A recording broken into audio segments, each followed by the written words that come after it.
What some common traps modern people fall into when it comes to love and relationships, and why does this happen? I watched a really good video of yours that you made a few weeks ago about this and wanted you to explain. So of course, there's lots of things to say about love, but I think that one of the challenges with love is that we're afraid. One of the challenges with love is afraid. Is that when you tell somebody, "I'm deeply in love with you. I can't imagine my life without you. When I leave you in the morning, I miss you already, and I don't think I could ever be as happy as I am with you right now, and I just want this to continue." If you say anything like this, you basically say, "I'm vulnerable." Mhm. And saying I'm vulnerable is really tough. I was recently with a friend, he's kind of early 60s, have a relationship with his wife. And I told him, I said, "Look, could you write a 2, 3 page love letter to your wife with all accurate things, but just about the part that you love her? Could you fill 2 or 3 pages?" He said, "No problem. She has lots of wonderful things that I love." And I said, "If you wrote that letter to her and you gave it to her, or even better, read it to her out loud and then gave it to her, do you think it would improve your relationship for that evening and then maybe a little bit more in general?" He said, "Absolutely. I think it would be an unbelievable gesture. And I think it will not only improve that evening, it will have an impact. And maybe she would write something." And then I asked him, "Can you bring yourself to write that?" And he said, "No." He said he was too hurt. He said he was too hurt. Now, this is an ego problem. It's an ego, and I'm not faulting him. Ego works in a certain way, and it's very tough to get over it. It's not easy. But here is somebody who says, "I have enough material to write this. I know it will be good for me. I know it will be good for our relationship." He's also an experimental guy. He should be able to do it just to see what happens. But he said, "I can't do it." Almost like a moral issue. I'm hurt. I'm offended. She should do the first step. And I'll give you my rules for love. Okay, so my rules for love is the following. Rule number one: people basically love each other to the same degree. Imagine a scale from 0 to 100. People want to love at the same level. It's very unpleasant for you to love somebody very much and to feel the other person doesn't love.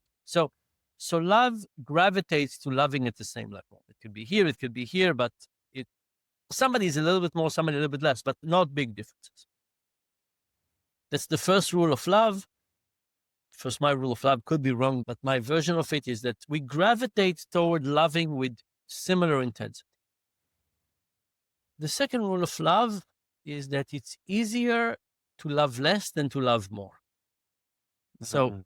if you're out of balance, the person who loves less could love more, or the person who loves more can love less. What's easier? For the person who loves more to love less. That's just an easier way to resolve this uncertainty. If I'm in relationship with you and I feel I love you much more, I can you could feel uncomfortable with this and increase love, or I could feel uncomfortable and decrease love. Easier to decrease love. So you get this reduced approach. The third rule of love is that the scale we talked about before between 0 and 100 is not the right scale. As you get close to zero, you discover that there's more below zero. Very unpleasant space. The good news is as you get closer to 100, you discover there's a whole range above 100 as well. Now, if you think about all of this, it means that our role as romantic partners is to push for more love. It doesn't matter if you're the one who loves more or you're the one who loves less. Love would always improve if you push it up. And at some point, if you push up, odds are that you'll get closer to the 100 and maybe discover more. And the last thing I'll say about this is that some people say relationships are work. And I really don't like this phrase. I like the phrase relationships are like a hobby. Mhm. And work is about something that we have to do, but we don't enjoy. Yeah, And I think it's a terrible framework. Hobby is something we're not good at yet, but we enjoy the process and we want to get better. So I think that, like pottery, I'm imagining people doing pottery and this thing moves and it crashes and they learn how to do pottery. I think romantic love is like that. I think we need to enjoy the process, even when we crash, right? We need to enjoy the process and we need to try to get better with it for our own enjoyment, right? I think we should all become romantic connoisseurs. We say, oh, no, let me try this and then do this. And not worry about the other person. It's not a competition. It's not what am I doing and are they reciprocating? How do we keep on pushing for more romantic activities? very wise, very wise. And a final question. If you could give your 20-year-old self one piece of advice, what would it be? Maybe the version of you that was struggling in the hospital or struggling though 2 or 3 years afterwards with the skin problems and the burns. What advice would you give to him? What would you say to him? Life as a somebody with disability and such a visible disability and pain, I still have daily pain, is very tough.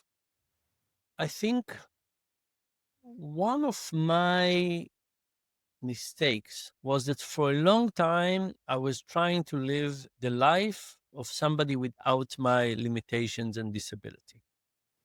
I took on societal norms. I was a university professor, right? University professors are very rigid in what we're supposed to do and how we're supposed to do it. So this is the role. It wasn't terribly rigid, but too rigid. I basically took on societal definition of what university professors should do, what I should do, and I try to live up to that. And those roles are often okay for people who are not physically injured and also neurotypical, right? So they're good for a subset of the people, but they define the normal operating mode. And it took me a while. It took me actually up to age 50 to realize this doesn't work for me and it doesn't work for anybody else, because if I try to fit myself into this standard, it's not good for me and it's not good for them. But it took me too long to get to that realization and to basically say, I just need not to care about what they expect university professors to do. And I need to figure out my own path. I wish I did it 10 years earlier, 20 years earlier, and so on. Every year earlier would have been better. So I would say this is, we said that the injury is like a magnifying glass. I think it's very true for injuries. For injuries, you basically say, there are things you can do, there are things you can't do. Don't compare yourself to healthy people. Figure out your own standards. To a large degree, it's true for non-visible injuries like mental questions or cognitive questions or being a neuroatypical. But it's also true for people with different passions and different interests and so on. So in general, I think the advice is figure out your own strengths and weaknesses and try to override the societal. You can understand why society wants to define things very clearly, but it's not good for us, and it's especially not good for people who are extra different from the norm.